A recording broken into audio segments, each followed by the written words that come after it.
here for the Daily Green News. This is a quick podcast on some thoughts that I had.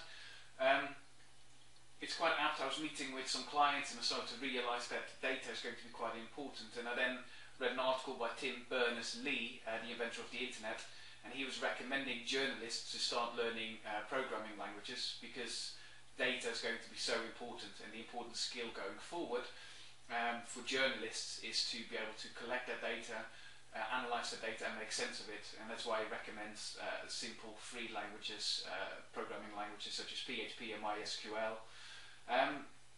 And I thought that was very apt for the industry that we're working in. And the more and more I think about it, the more I realise how key data is. The EPC, surveying, environmental surveys, it's just another form of data collection.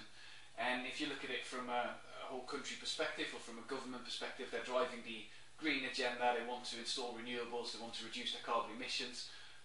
The key of all that is data.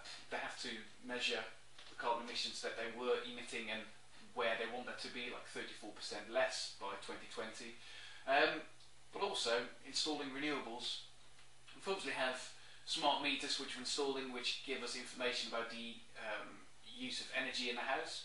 But going further, the Green Deal, if we want to install solar PV,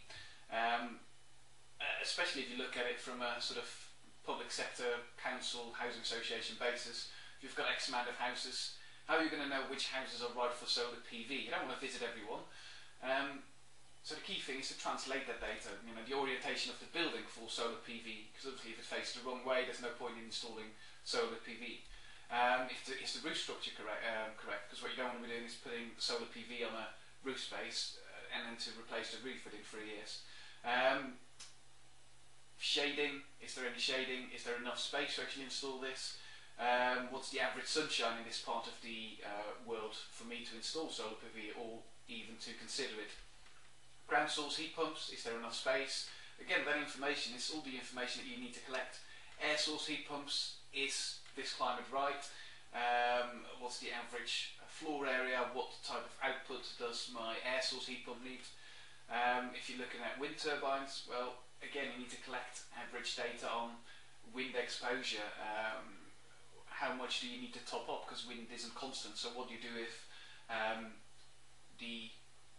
if there's no wind? So the more and more I work in this industry, the more I realise data is going to be key.